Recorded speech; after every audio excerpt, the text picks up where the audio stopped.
Good evening, ladies and gentlemen, and welcome to today's program. My name is Tunde Disu, and you are very welcome to Become a Better Man platform.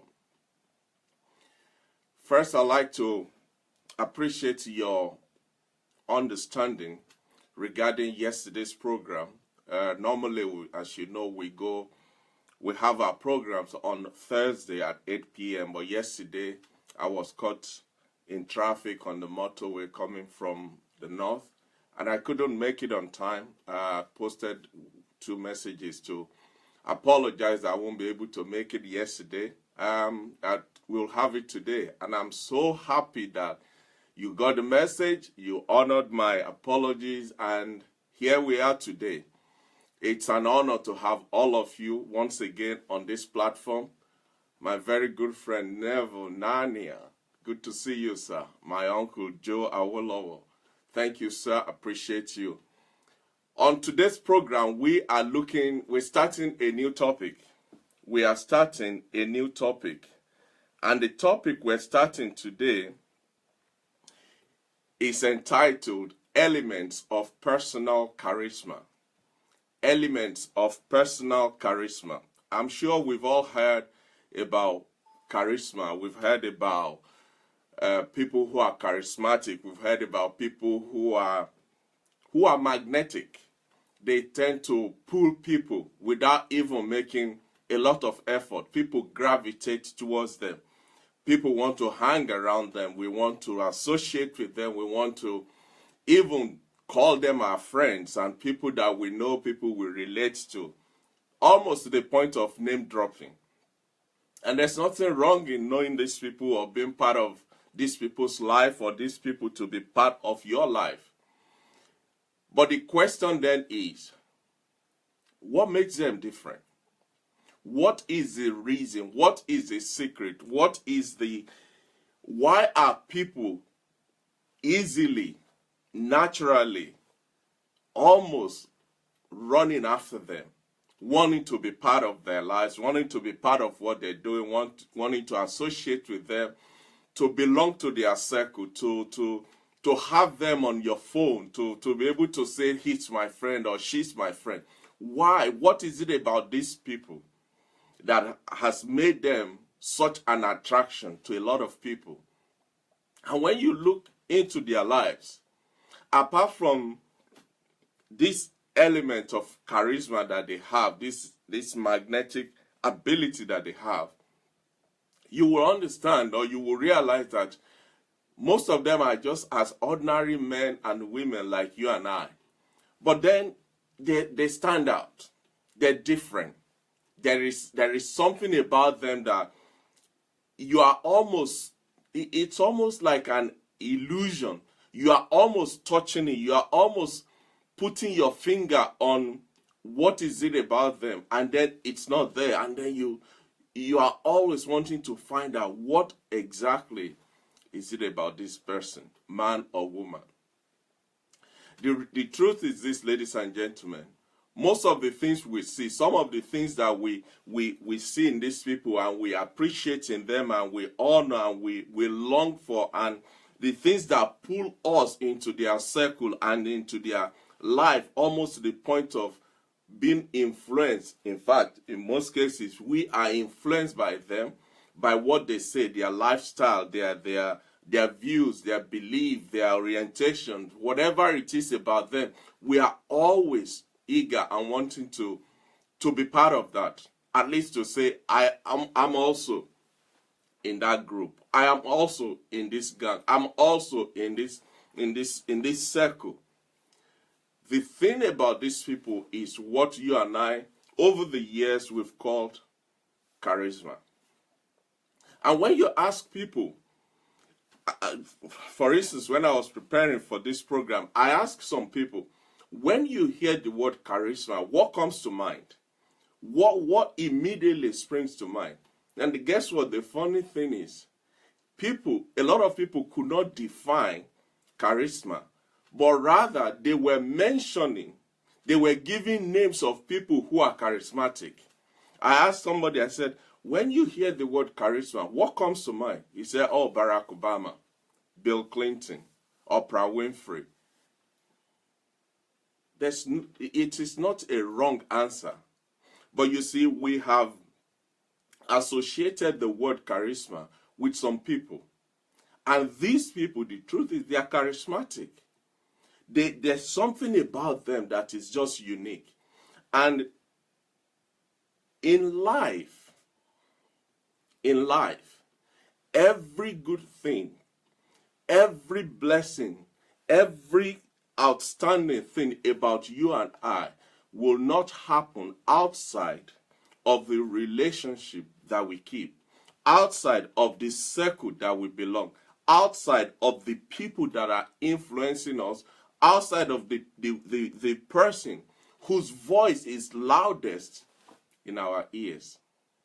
So if this is the situation, therefore, it is not surprising to see people wanting to be like the person they look up to. People wanting to emulate and imitate the people in whose circle they want to hang, to be in, to be associated with, to belong to relate to reference as their point of contact. So the word charisma it's not a person. It's a trait that we find in people. It's a trait that a lot of people over the years, they have cultivated, they have developed, they have perfected, they have tuned it to suit their lifestyle and their callings and their vision for life.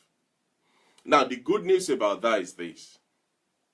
If they can do it, if they can learn it, if they can become it, if they can exhibit it, then you and I can do the same. You and I can do the same. But you see, the power of charisma, the power of the magnetic power that these people carry, it's so strong that whether you like it or not, you just want to do something for them. Whether you like it or not, you want to be a blessing to them. Whether you like it or not, you want to open doors for them. You want to give them the advantage. You want to give them favor. You want to be good to them. The implication of that, therefore, is this, ladies and gentlemen. They tend to have everything at their disposal, everyone at their beck and call, everything working together for them. You will agree with me that if anyone is in a position where before you say the word, somebody is making it happen. Before you need something, it is available. Before you turn this way, there's a favor waiting for you. Before you make any move, somebody is there giving you the advantage. You will agree with me that such a person will have almost a smooth ride in life. Things will happen for them. They will be favored. They will become better. They will excel to the top. The key to that ability or that level of influence is, in one sense, how charismatic that person is. Irrespective of how many people have things against them, there will always be more people who want to be part and be around them than those who want to hate, who choose not to like them. And the reality is, when you dig down into the lives and into the conversations of those who don't want to be around charismatic people, it's not because they hate them. It's just out of, why is it happening for them and it's not happening for me? It's almost to the point of jealousy, to the point of envy, to the point of hatred. That is how strong the power of charisma is in somebody's life. So one of the most important tools for success in life, ladies and gentlemen, is personal charisma. It is personal charisma. Charisma is what allows you to command a room. You walk into a room and everybody pay attention. You just clear your throat and everybody stand at alert. You make your presence known without even trying. You command attention. You command influence. You command respect. You command followership without even making an effort. A charisma is something that draws others to you, and it convinces others of your idea, of your belief and your orientation, your mindset. That is why it is one of the greatest tools that most leaders have. Because when you have a charismatic leader, followers will do anything. They will go to any length for that leader. The combination, charisma is powerful, is dynamic, is irresistible. And when you combine these three elements together, they are just like master key that will open any door and every door for you when you have this thing working for you. Charisma sometimes seems like a mysterious quality. You can't explain it. And there has always been the argument among philosophers about whether someone is born with charisma or it's something you learn along the way. While we're not going to be digging into whether you are born with it or you just learn it or you just pick it up, the reality is it is there. It's available. It is something that you and I, even if we're not born with it for argument's sake, it is something that you can learn. It's something that I can learn. It's something that will add so much value to our lives that when people see us, they will know that we're better than who we were. We're better than what we were. We're better than where we were this time last year, this time last month. And that is the essence of today's program. What is charisma? What is charisma? Is it something I can learn? Is it something that can be taught? Is it something that can be taken on as a person, even if you don't have it? Charisma is not a magical, mysterious, inexplainable trait. It is not. It is not far-fetched. It is not something you can never reach. It's not unattainable. It's rather, charisma it's a non-verbal behavioral pattern in people's lives. And because it is a non-verbal, it's a set of principles. It's a concrete non-verbal behavioral patterns.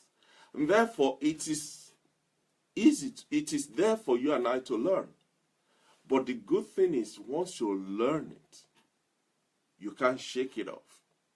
Because the values that it will add to you, the doors that it will open for you, the places it will take you to, you will have no choice but to live the rest of your life in that zone. Now, don't get me wrong. There are a lot of people faking charisma out there. There are a lot of people who are not real. But you see, the good thing is this. You and I know them. A normal human being can smell fake from miles and miles away. You know when someone is not real. You almost can say, no, please. I was born at night, but not last night. That is not real. That is fake. But when you meet people with genuine charismatic traits in them and about them, you cannot help but notice it. You cannot help but being drawn into them. So what is charisma? What is personal charisma? By definition, charisma is a constellation of complex and sophisticated social and emotional skills. Social and emotional skills. If you take anything away from tonight's program, take this away. Charisma is nothing but a set of social and emotional skills. The operative word there is skills. Now, the reason I say the operative word there is skill is because if it is a skill, granted that it is a skill, if we all agree that it is a skill or a set of skills, it means you can learn it. It means I can learn it. It means you don't have to be born with it. It means it is available. All we need to do is to find how. How? Charisma is like I said, it's a social and emotional skills that allow individuals to affect and influence others. It is a skill that when you have it, you have the ability to affect and to influence other people at a very deep emotional level, because you are able to communicate effectively with them. You are able to sit in their seat. You are able to put yourself in their shoes, and you are able to experience what they are experiencing. But it goes further than that, because it's one thing for you to be in their place and be in their shoes. But it's another thing for you to, number one, experience what they are experiencing. But highly rated beyond your experiencing it is now the ability to communicate what you are feeling in such a way that they too can feel, they can see and understand and agree with your explanation of what they are feeling, because you are feeling it too. It is one thing for you to say to somebody whose car was stolen, to say, "Oh, it's a terrible thing. I can understand how you are feeling." Well, it's one thing to say that, but if your car has never been stolen, you can't understand how that person is feeling. You have to be in that person's shoe. You have to be sitting in their seat for you to know where the pain is. But a charismatic person doesn't necessarily have to sit there. They have the ability to go under the skin and feel what you are feeling and be part of what you are going through. But more than that, to express it in their communication to the point where you feel exactly that they are feeling what you are feeling. They can see what you are seeing. They're experiencing what you're experiencing. They're going through what you are going through. They are answering the questions that you are asking yourself. Charisma is an authentic power, and it captivates the hearts and minds of other people. It is an authentic power, and that is where, when it is fake, it doesn't work. And where it works, it doesn't last.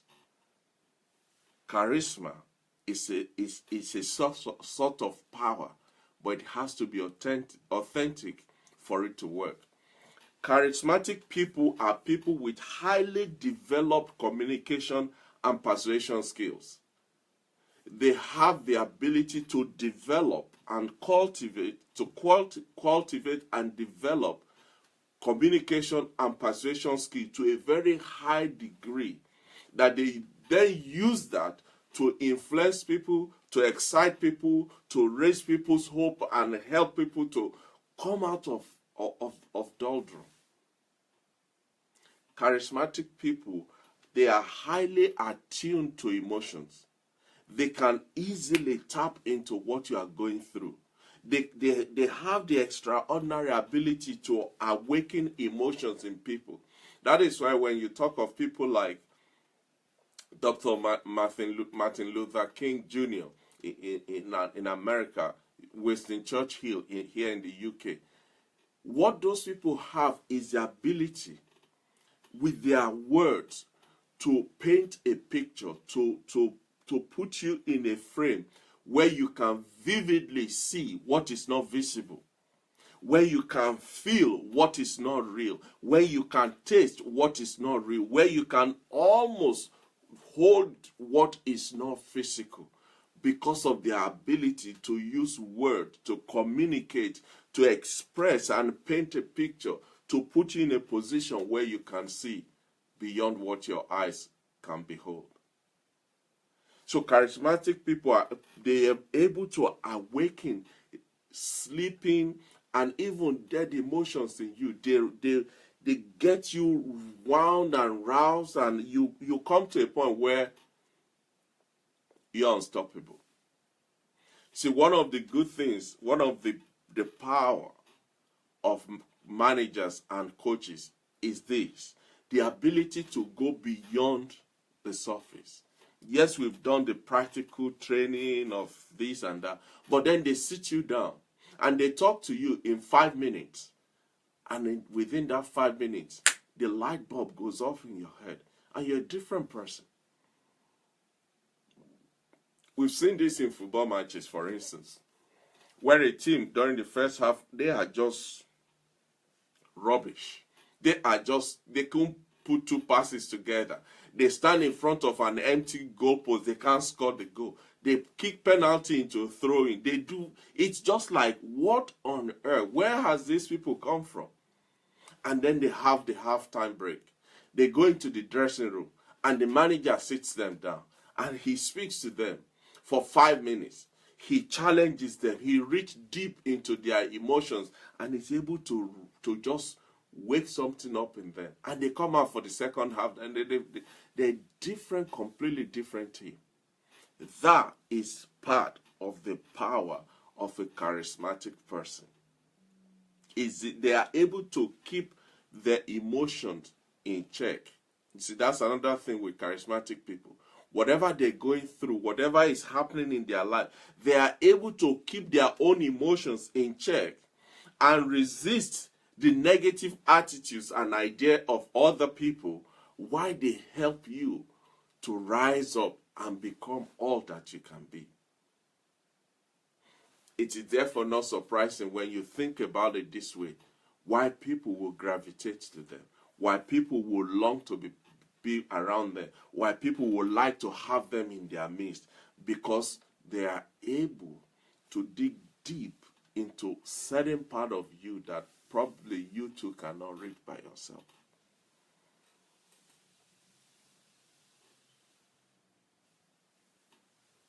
I hope this is helping somebody out there today. I know it's sounding very philosophical, but you see, we're talking about communication, which is the key to most things in life. It's the ability to relate, to express yourself, to open up yourself and touch other people without actually physically touching them. So quickly, what are some of the characteristics of charisma? The first thing is a charismatic person, they have the ability to express emotion.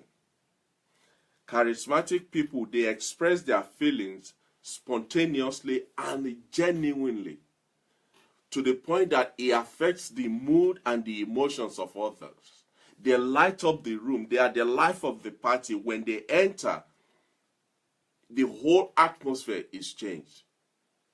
So, the ability to be emotionally expressive is one of the characteristics of a charismatic person.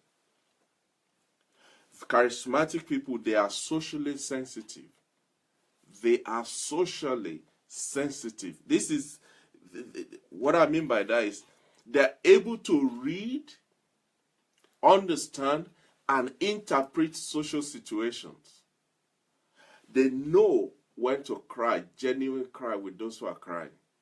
They know when to laugh, genuine laughter with people who are laughing. They know when to hold themselves together when it is required. They know when to express themselves flamboyantly when it's required. They have a high sensitive knowledge or sensitive social skill. They are very sensitive in reading and interpreting social situations. They are able to listen to others. And that is why a lot of counselors, that is where they excel. The reality is most human beings want somebody to listen to them. Just hear me.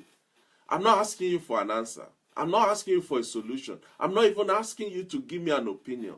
I just want you to sit down there and listen while I talk. Because a lot of us, the truth is, a lot of us, we don't get to talk. Especially in this day and age of technology. We don't talk. All we do is staring into the screen.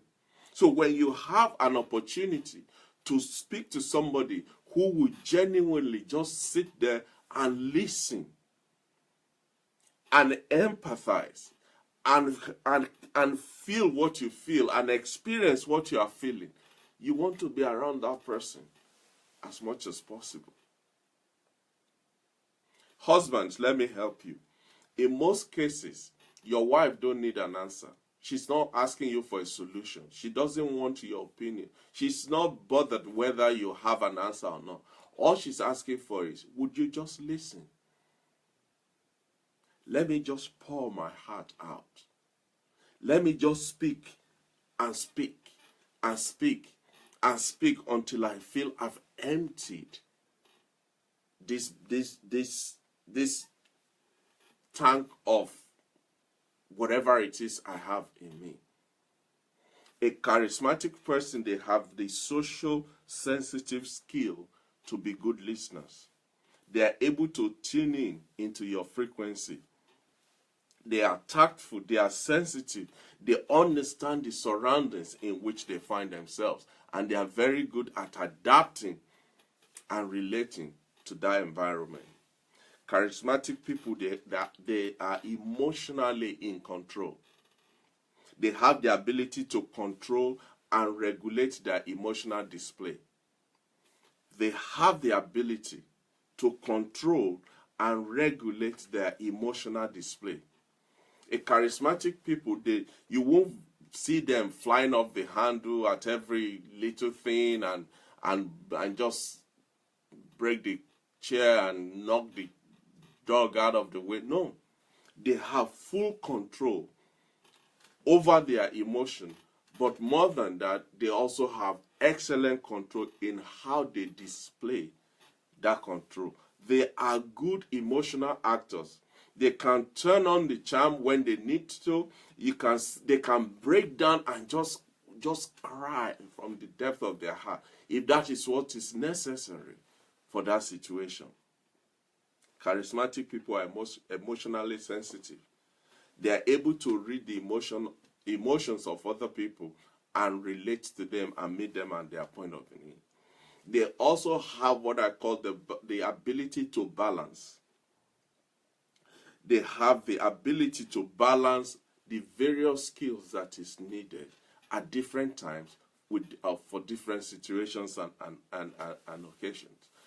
In one hand, they are crying with who is crying. In the next minute, they are dancing with who is dancing. And they're not faking any of the two emotions. They are able to balance what they have and who they are and what is going on in their lives. Personal charisma is a social skill that can be broken down into sets of concrete, non-verbal behavioral patterns. And that is what we're going to be moving into in the next few few times we have left. Personal charisma, like I said, is a social skill, which means we can learn it. You can learn it, I can learn it. But in order for you to understand and be able to take it one bite at a time, we have broken it down into 3 segments, into 3 concrete non-verbal behavioral patterns. And when you master these 3, and you are able to interchange them and use them, and you are able to mix them as you go along in life, you will be amazed how things around you will change. But more than that, how much people relate to you, are drawn to you, are influenced by you, because you are able to mix these qualities that we're going to be looking at in the next few minutes. The first thing you need, the first skill that you must be able to cultivate and develop and exhibit for you to become charismatic is your presence. Your presence. Your person. Your appearance. The way you are. How can I explain this?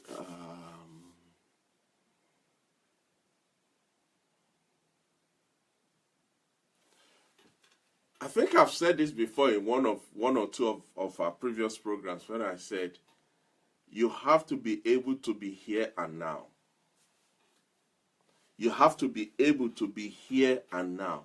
What does that mean? There are instances where you are physically here, but you are not here. You are physically standing in front of your friend, but actually you are not there. It is your silhouette, your hologram that is there. Your real person is not there.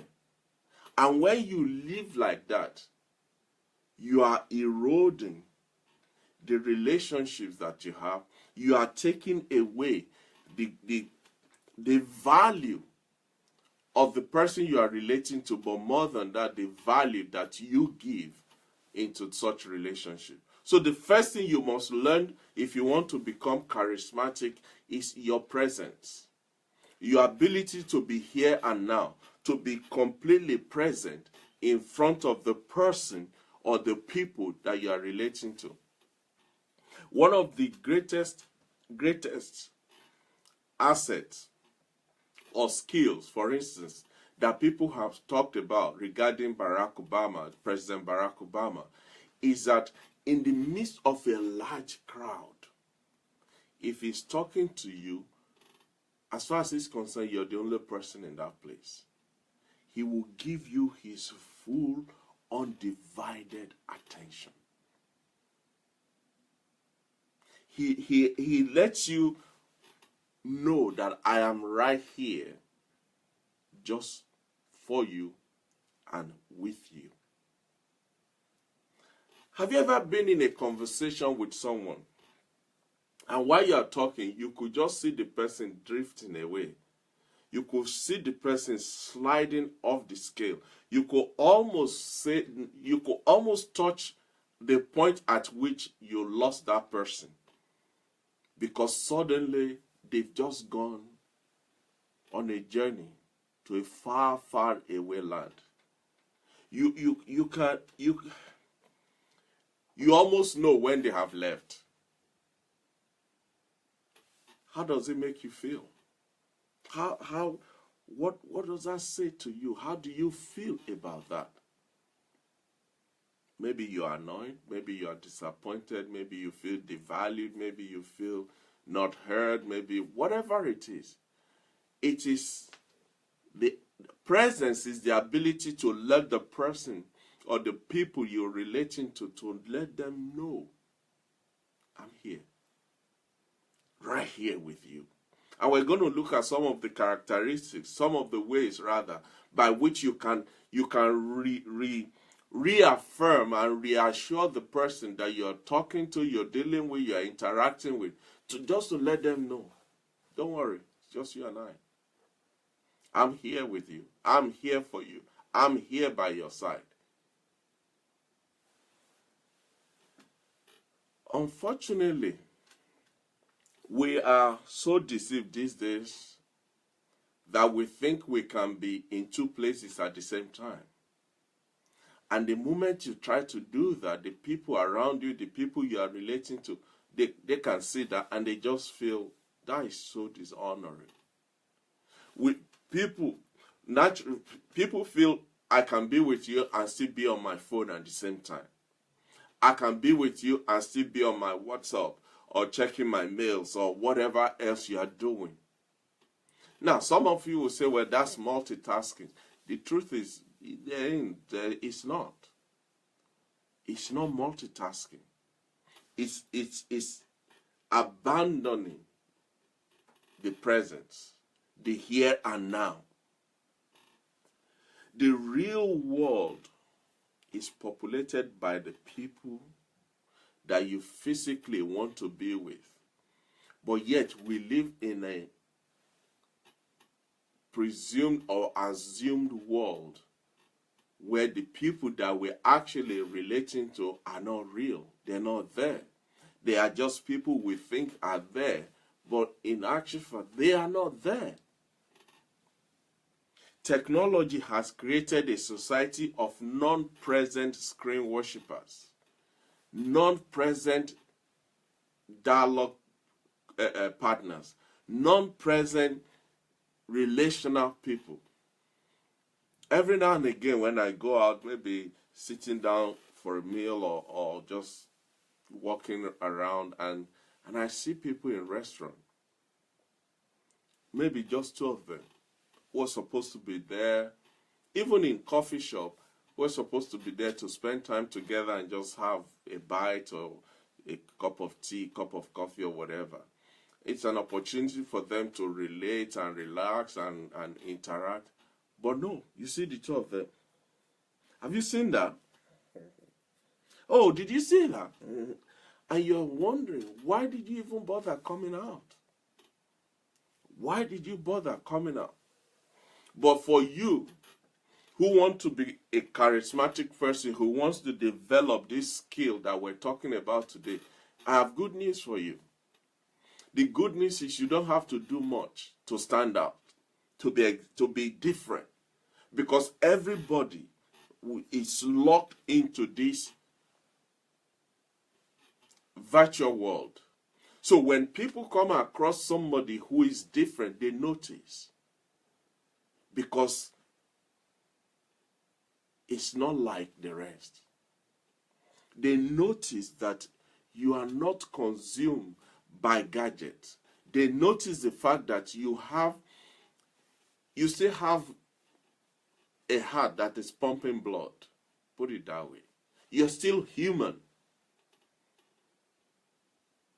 So it doesn't take a lot for you to stand out if you would just cultivate this ability to be present, to be here and now, to give people your attention when they are with you.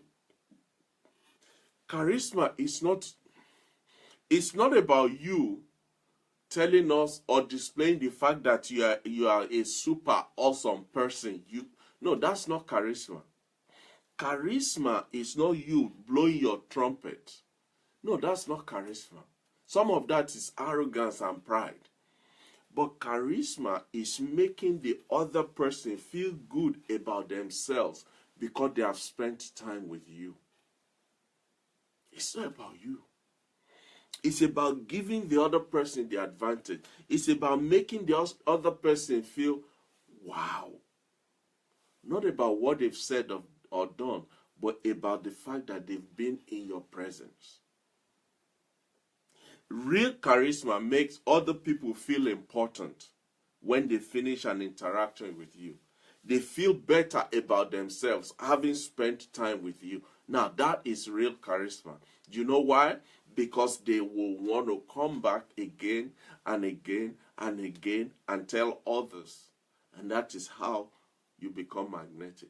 That's how you become charismatic. That's how people just gravitate towards you without you making an effort.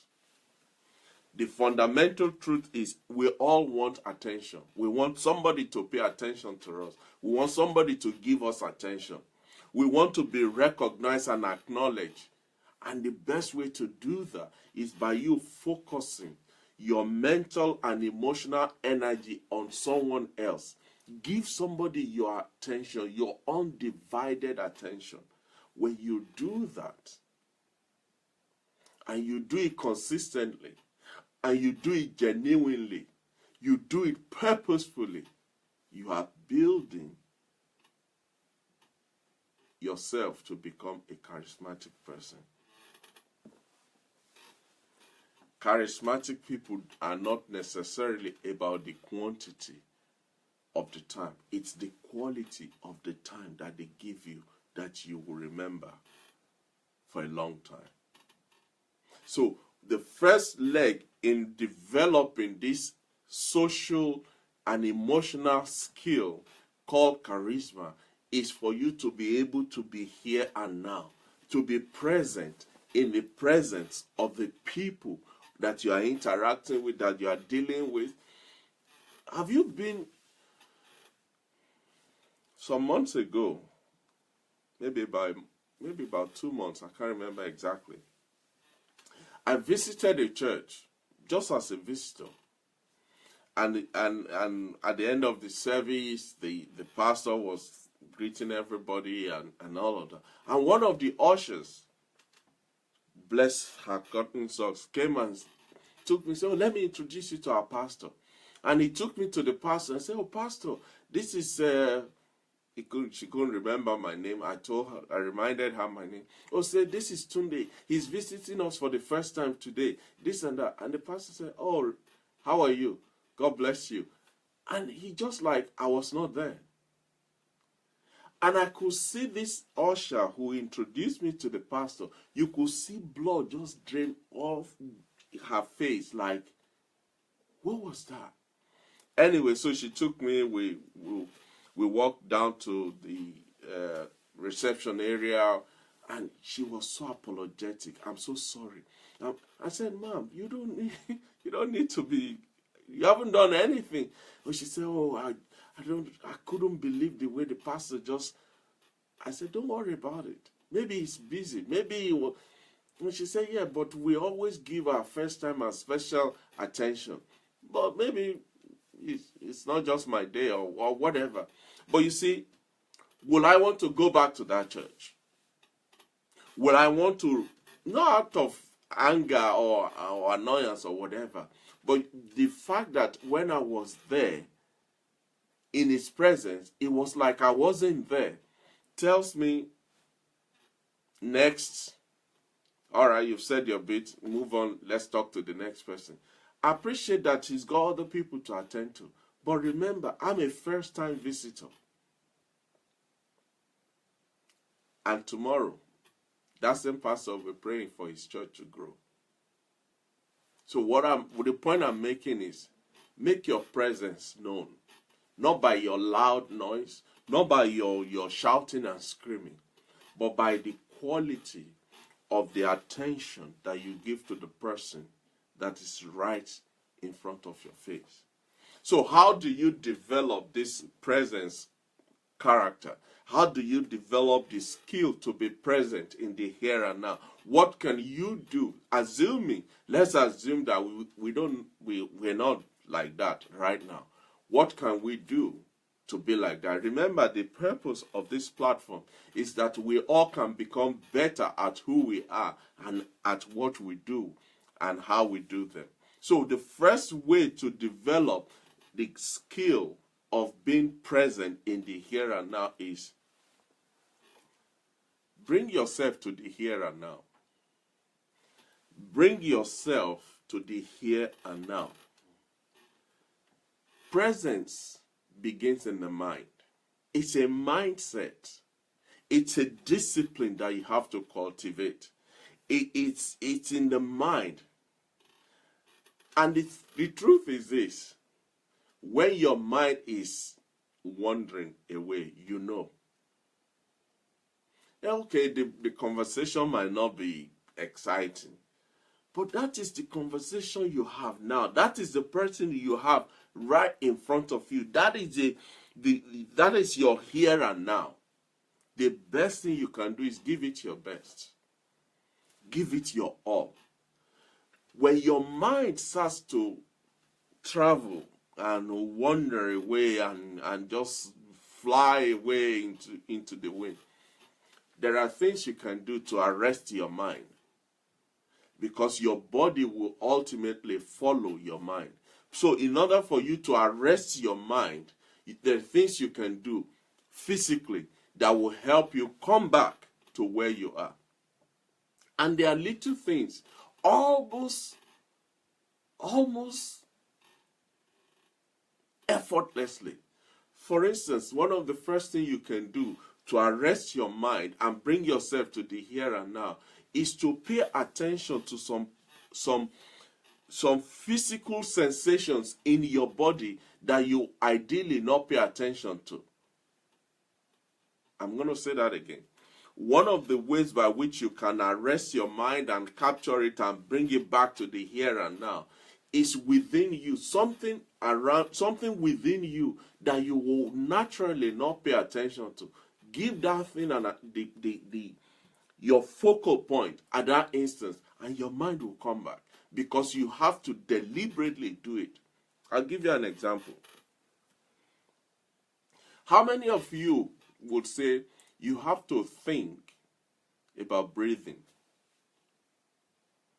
You have to remind yourself, I need to breathe. Have I been breathing? Maybe I have not. Can I check? How many of you would say you have to remind yourself about breathing? We don't. We don't pay attention to our breath or how we breathe. We just breathe because we do it naturally. But when your mind is wandering, try to captivate, try to capture, try to concentrate on your breathing pattern. Try to see how fast, how slow, what is the rhythm of your breathing. The moment you do that, your mind will stop from that travel trip that it was going. It will come back to where you are, because you are forcing your mind to do what it will not do naturally. You are forcing your mind to pay attention to your breath, to how you are breathing, to count how many breaths you're taking in the space of 2-3 seconds, to even think of what does it mean to breathe. If you can do that, and the funny thing, you can do it in like 2-3 seconds. You don't need to close your eyes, you don't need to be in a certain posture. Just remind yourself, I'm breathing. What does it mean to breathe? What is breathing? And the moment you do that, your mind comes back. And when your mind comes back, then you recognize, oh, I'm with somebody. And you pay attention to them. Another thing you can do when your mind starts to wander, just wiggle your toes. Just move your toes. It immediately changes where your mind was traveling to. And it brings you back into the presence of the person you are dealing with. I know this sounds spooky and whatever, but you try it tomorrow.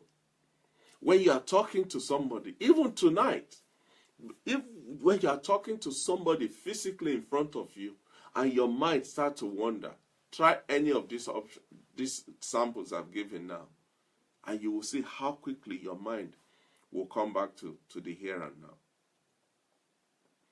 Another thing you can do for you to be in the here and now is to deliver yourself from any form of distraction. One of the best ways that we're distracted these days is mobile phone, gadgets. We all think the world will stop spinning if our phone runs out of battery. If people have not seen their child for half an hour, you don't bother them. But let that same person can't find his or her phone for the next 3 minutes, and the whole place is turned upside down. Where's my phone? My phone. Where's my phone? Where's my phone? So in order for you to be in the here and now, when you are going into such conversation, when you are engaged with somebody in a conversation or in an interaction, physically put your phone or your gadget somewhere where you cannot be distracted by it. Don't just put it in silence. Don't just put it on the table where you can be peeping at it in case the light has to flash. Set your devices somewhere out of sight. Put it somewhere that it will not attract you. And therefore, you are giving the person you are talking to your full attention. When you do that, it reduces the temptation of you checking on it. Is it ringing? Have I got a text? Any new post on the email? Or somebody has posted on WhatsApp, on Snapchat? All of that, you are delivered from it. Number 2, which is even more important, it sends a strong message to the person that you are interacting with, that one, you are giving them your full attention, and number two, they are automatically bound from contacting or consulting their own gadget while that conversation or interaction is going on. So number two is set your devices far from where it can distract you. Number three is to engage your body language. Engage your body language. For instance, one of the best ways you can give people the affirmation that you are in the here and now, that you are in their presence, that you are listening, that you are hearing them, is to nod your head.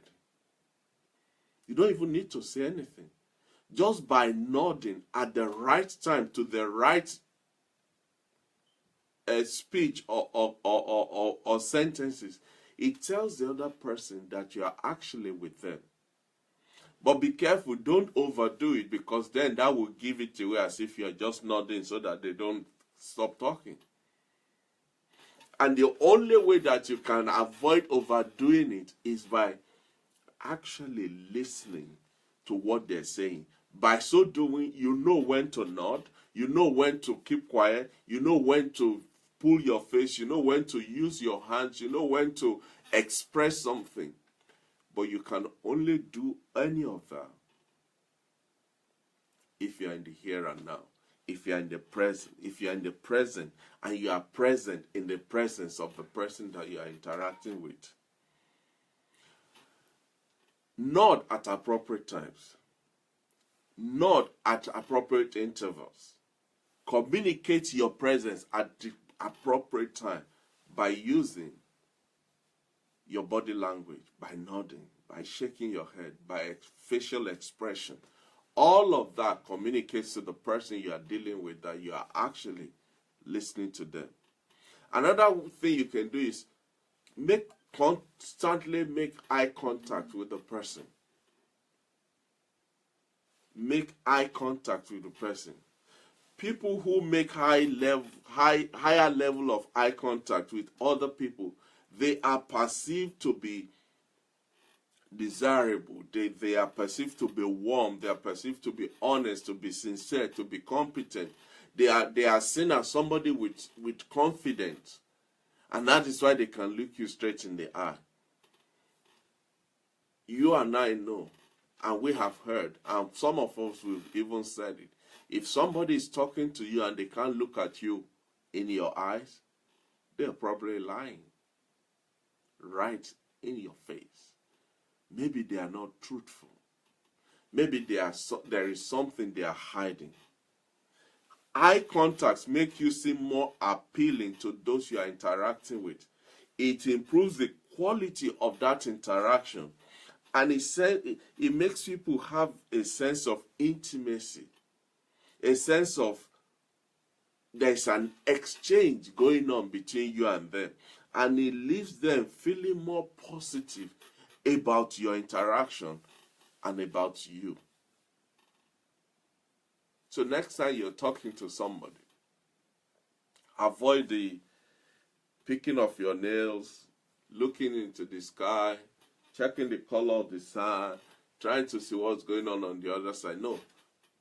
Look at the person in the eye and give them your attention. I know in some culture they said, well, you can't look at people in the eyes when they're talking to you, especially if they're older than you. There's a place for respect and honor, don't get me wrong. But because you look somebody in the eye doesn't mean you disrespect them. Doesn't mean you are dishonoring that person. It's you being in the here and now, in their presence, and giving them your full attention. That is what eye contact will do. Another thing you can do is to ask questions to clarify a point that you are not clear about, to clarify an issue that you are not completely in tune with. And when you ask this question, ask them in such a way that the person will know that you are processing what they are saying. An easy way to show someone that you are completely there is to ask clarifying questions. Things like, John, when you say da da da da, what exactly do you mean?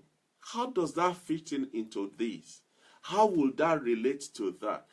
It makes John now process the information that he's about to give you in response. And what that does is it brings clarity to the conversation, and you are both happy for it. Another way to ask this clarifying question is to say something like, John, if I understand what you're saying, are you insinuating, are you saying that whatever it is John has said? Almost asking John to confirm what you are hearing, even though he was the one that said it in the first place. But you want to be sure that what you are hearing is what he is saying. When you ask such clarifying questions, it gives the person you are dealing with, you are interacting with, it gives them the feeling and the knowledge that you are not just there as a silhouette, as a shadow. You are right there with them in what is going on.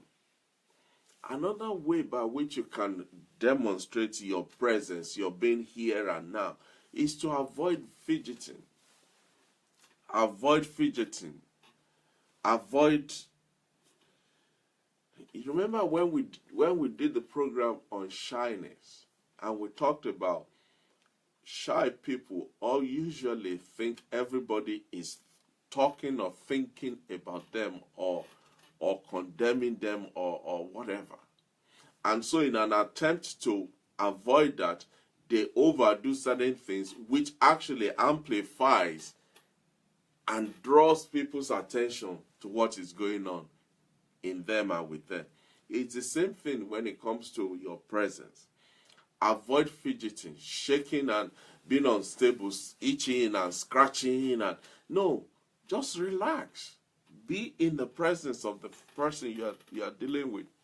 Don't go twiddling your thumb and flicking your phone and trying to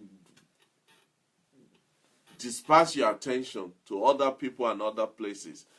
Be there and there. Be here and now. Give your full attention to the person or the people that you are dealing with.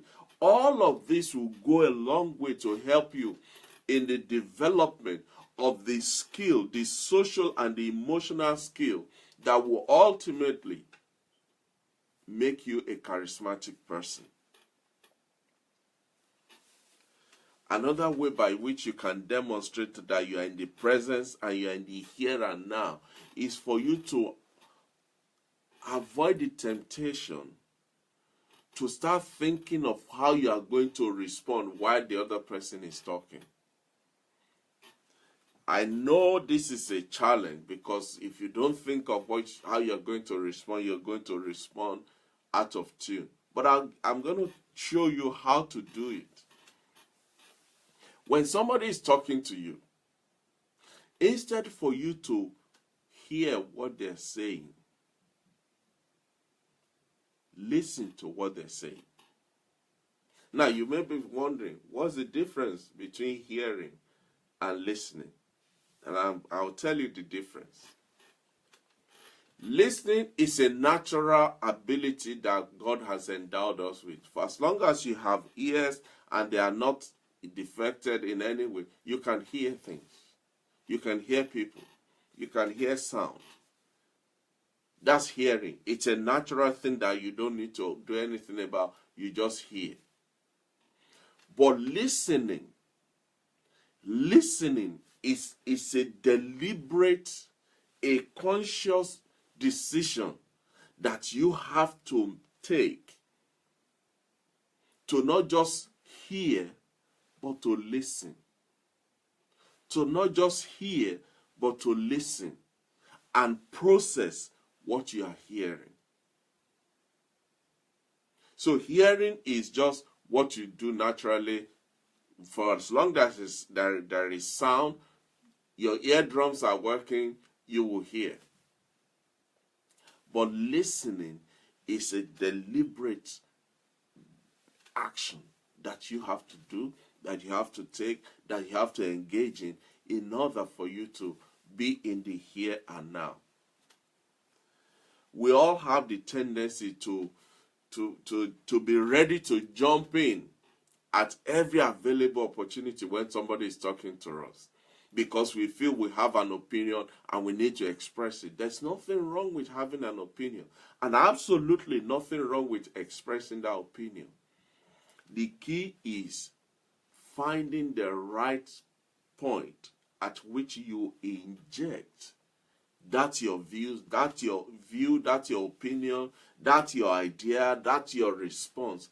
Finding the right point at which you inject it, that will communicate to the person you are dealing with, you are you are interacting with, that you're not just waiting to make your own point, but rather you are actually hearing and listening and being part of what they're saying. You see, when people talk to you, they're not just talking from what they're thinking. They are also talking from what they are feeling.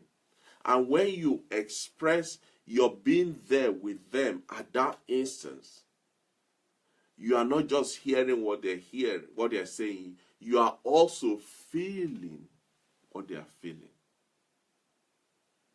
If you are thinking about what you are going to say next, or you are looking for where the next available slot is so that you can quickly slot your own in, it shows that you are not listening to what this other person is saying. All you're looking for is, where's the next available hole so that I can quickly dive in. It's okay to walk through your response as you are giving it, but there's what they call the 2 seconds pause. Embrace it. Embrace the 2 seconds pause. It allows you to be objective, to be reasonable, to calculate, to measure. You remember at the beginning we said one of the characteristics of charismatic people is that they have the tendency, they have the ability to measure their emotions and how they express it. This is what these 2 seconds pause will do for you. It will allow you to absorb, process, decide, and then deliver. Rather than for you to just looking for a space where you can quickly say your own 2 penny worth of the conversation. Even when you are in an argument with somebody, if both of you are shouting, you won't hear what the other person is saying. You will not be able to give a good response to what they're saying.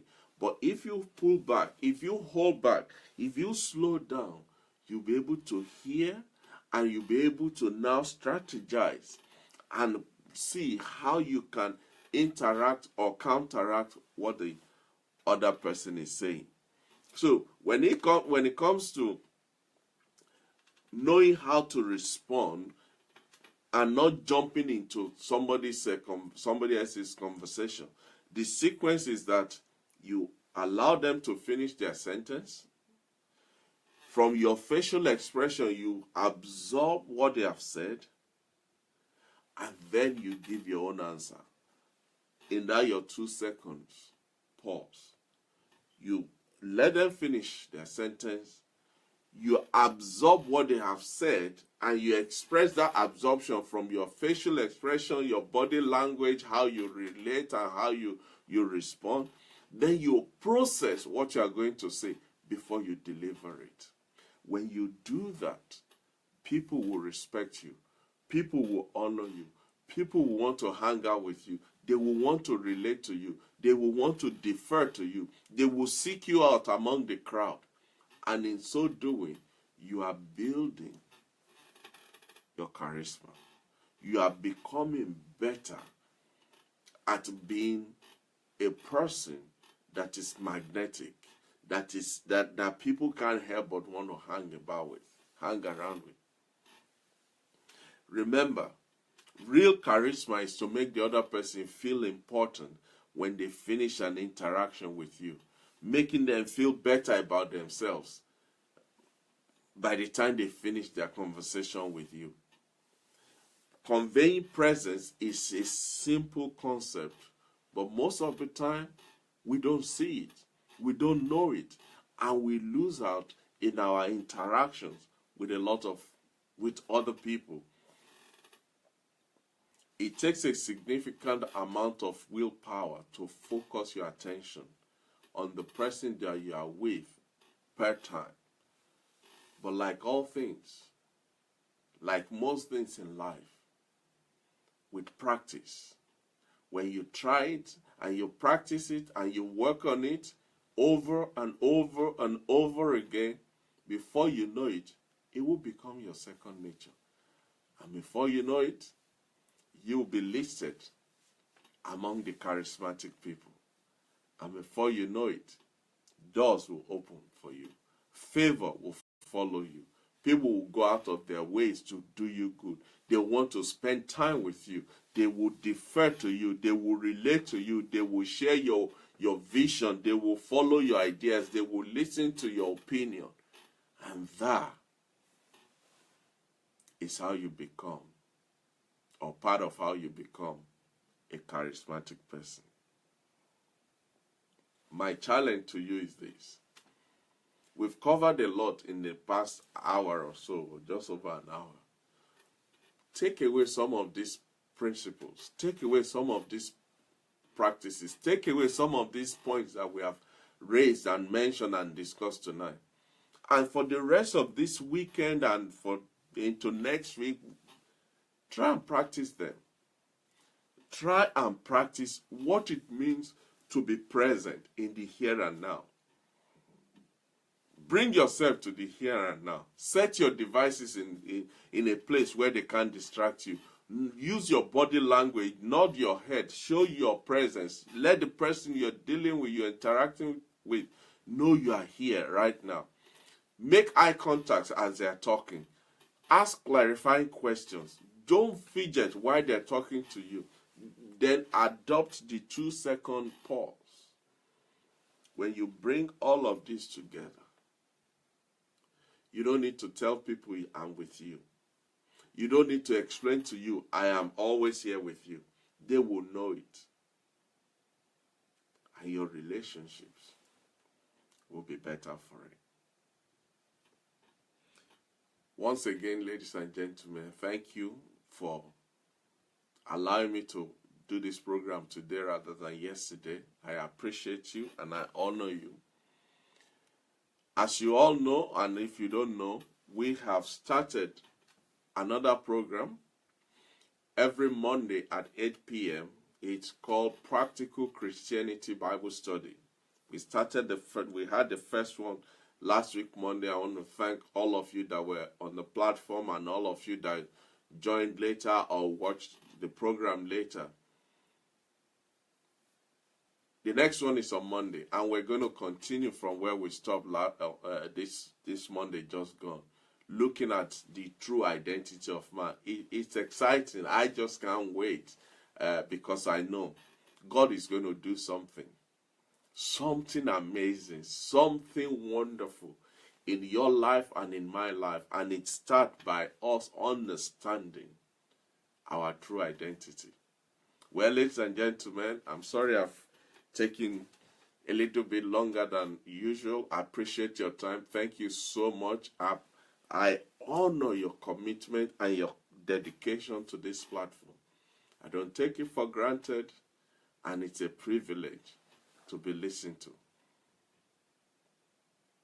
Remember, we have a destination. We're going somewhere. We are people of purpose. There's a reason why we are here on earth, and the tools that we need are some of the things we're looking at on this platform, so that when we arrive at our destination, when we arrive at our final bus stop, even anybody and anybody, they would not be able to doubt the fact that we have become better men and better women. I appreciate you. I thank you. I pray God bless you and keep you and make his face to shine upon you. So until next week when we meet again, this is Tunde Disu once again saying, we're not stopping now. We're not stopping now. We have a place to go, and we will get there. God bless you. Have a wonderful, wonderful weekend, and I'll see you on Monday on Practical Christianity Bible Study. God bless you. Bye-bye.